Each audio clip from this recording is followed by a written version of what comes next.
What's happening? I've come back to talk about something that's a little bit more serious than the topics that I've been chatting about. I want to make sure I give a bit of a disclaimer before I start talking about the topic, because I'm not going to beat around the bush with this. I'm going to be quite frank and quite honest. And some of the things that I might say in order to be frank and honest may not be for everybody's taste, and some people might not particularly enjoy the content. So in order to actually have something to say on this topic that can make a difference, I don't think I can beat around the bush. I think I need to attack the issue straight on. I hope you can allow me to be vulnerable here and open up about something that I'm quite scared of and quite embarrassed by, I suppose. I've not taken the best care of my body. I think maybe for 20 years, I drank too much alcohol. I partied too hard. I abused substances. I just didn't care. I just didn't care. I felt like I was going to live forever. But all of that has a sell-by date. When you're young, you don't think that it does. You think that you're going to live forever. You're untouchable. You're invincible. But all of a sudden, you hit a point in life and you get a scare with your health, or something changes and you just notice something's different. And that's when you realize that you're not actually immortal and you will die one day, but you have some control over whether or not that day happens sooner or later. When did I start to notice that I had a problem? I was on a tour bus driving in Germany. And this is going back about 10 years ago. And all of a sudden, I started to itch. I started to itch in my scalp. I just couldn't stop scratching. I couldn't stop itching.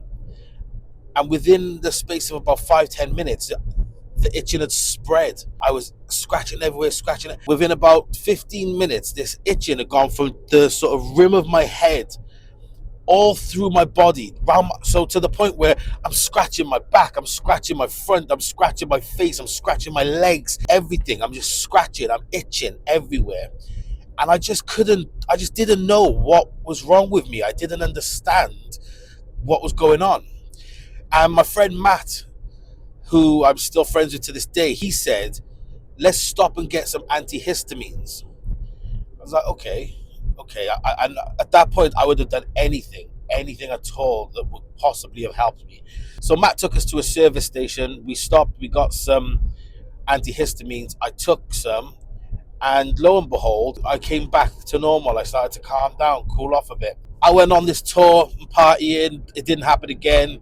And it might not have happened again for another month or 2 months. And then again, I had another one of these episodes where I freaked out. And I didn't have no antihistamines. And I'm like, I'm so uncomfortable that it was almost like it could bring me to tears. It was horrendous. And it was all over my body. And I used to get, it started happening. It started happening quite frequently. This is the point. And I started to get so embarrassed because I could be on a date with a girl. I could be out in company. I could be at a meeting. And all of a sudden, I'm having this freak out. And I just look like I've got leprosy or something. So this was the first thing that I noticed something was wrong. And I just put it off. I just started buying antihistamines. And to this day, I don't go anywhere without antihistamines. I keep antihistamines in the car. I keep a couple of packs in my bedside. I keep a pack in my backpack just in case I grab that and go out. I keep a pack in my work bag. I keep antihistamines everywhere. Because if I have a freak out and I don't have them, it's so uncomfortable. So that was the first thing, was the itching. The second thing that I noticed that something was wrong is that one night I'd been drinking. I went to the toilet and I stand up. There was blood in the toilet. I'm not talking just a little bit of blood. I'm talking that there was significant amount of blood in the toilet. I think back and wonder how I've left it this long. So I remember when it first happened, I didn't tell anybody. I just pulled up my trousers, made sure the toilet was clean, and just left. And I just sort of put it behind me. I just wanted to pretend that didn't ever happen. Then a few weeks later go by, it happens again. And I did the same. I just ignored it. Didn't tell nobody, didn't tell nobody. So it wouldn't be every day or every week, but maybe once a month, I would have a day or two or three where I would bleed profusely from my ass. And like, I'm talking, I thought I had diarrhea, but when I'm looking in the bowl, there's no poo. There is just blood. I did tell you that this was going to get graphic, and it is. But this is what's happening. So this has gone on for literally years until I actually mustered up the courage to tell somebody. And the person that I told was my girlfriend. She's probably known about this for 2, maybe 3 years. The first time that I told her, she straight away was like, well, why don't you go to the doctors? You need to see a doctor. And I was like, yeah, I will. I promise. And I didn't. And it was getting worse. I started to realize that it was happening more and more frequent. So I did call a doctor. But at the time, we were in lockdown for COVID. The doctor gave me an appointment over the phone where he asked me a few questions. Is there pain? What color's the blood? What's the texture of the blood? Eventually, they just told me that I had piles, and they prescribed me some cream. I went and collected it. Anybody that's had to take cream for piles will know that it's a little bit weird that you have to put cream up your ass. But it was funny. I did it. Yeah, I got it done. But it didn't fix the problem.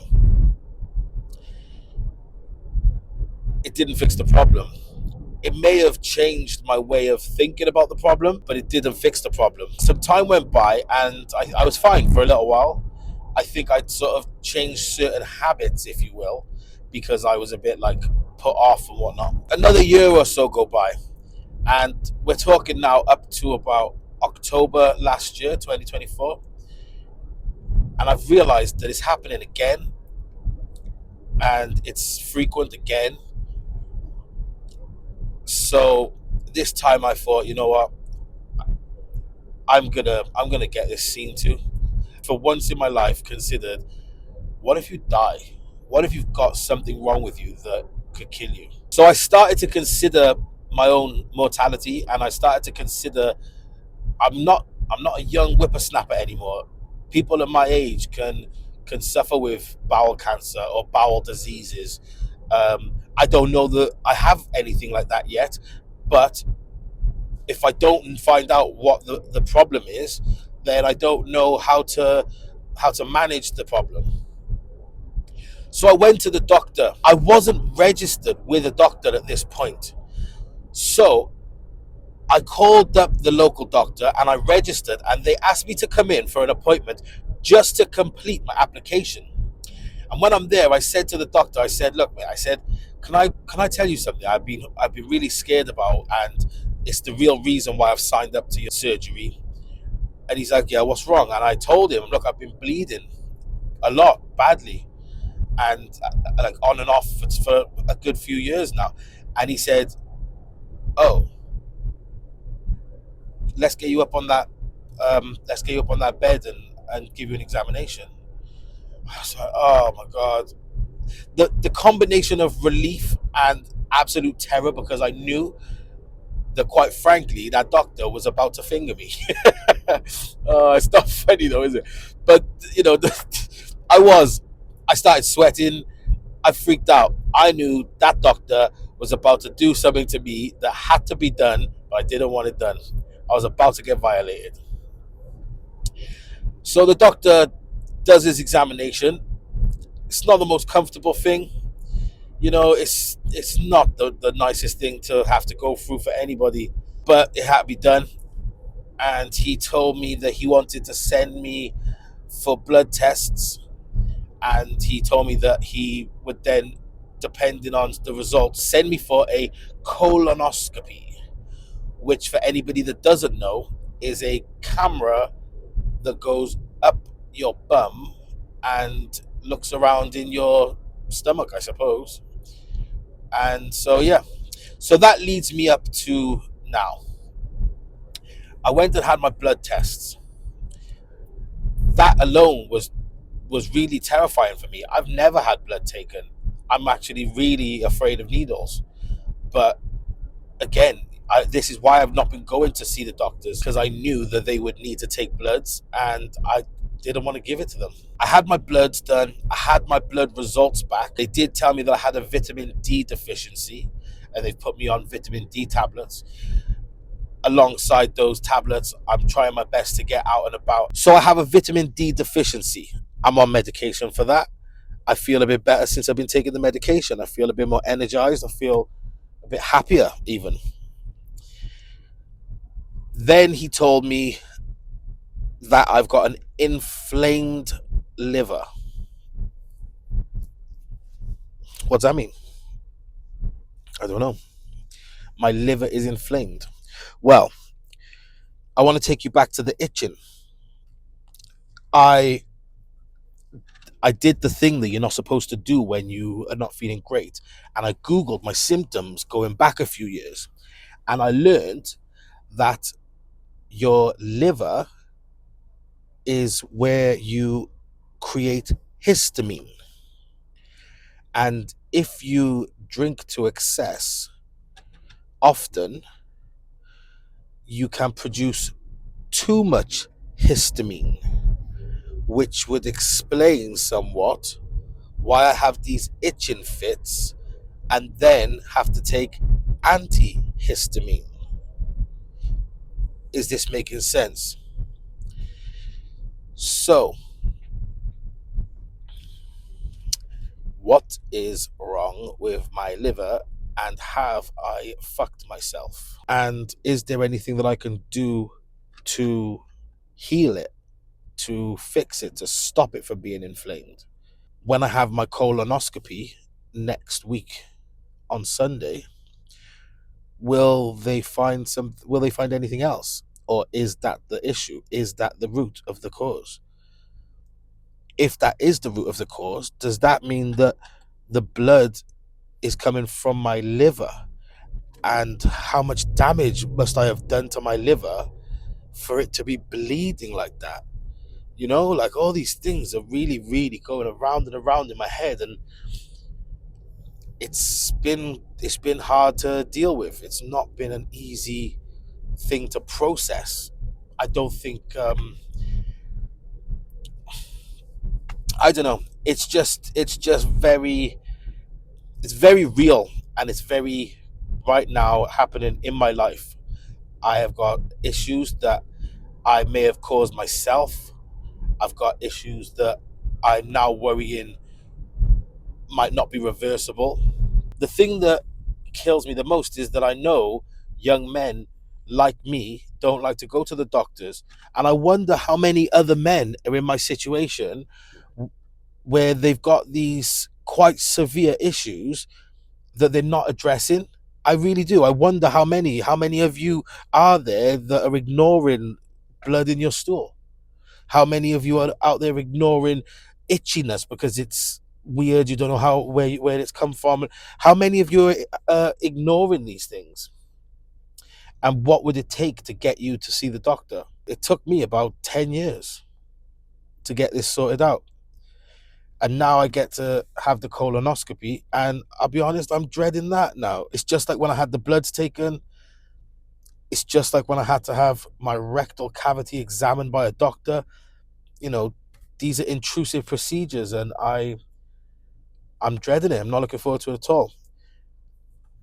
Vlogging about it is actually quite helpful. It's nice to share a problem to half a problem. We all experience shame and embarrassment. Nobody likes to be stood naked in the middle of a town center, you know?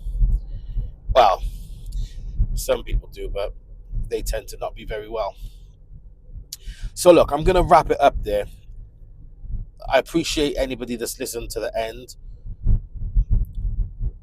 I appreciate that you have the compassion to hear my story, or I appreciate that you've felt the need to persevere,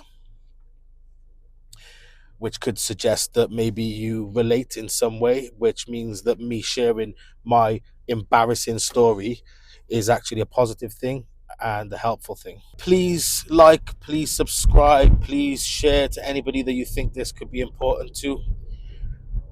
And please leave comments of your stories or if this has helped you in any way. Please leave a comment. If you've had similar experience, please leave a comment. If you've got advice for people like me, or advice for me, or advice for people that are in a similar situation, please leave it in the comments. I think this is one of those subjects that deserves attention and care. Thank you so much for listening and tuning into my vlog once again. I'm going to end it here. Loves you. Ta-da!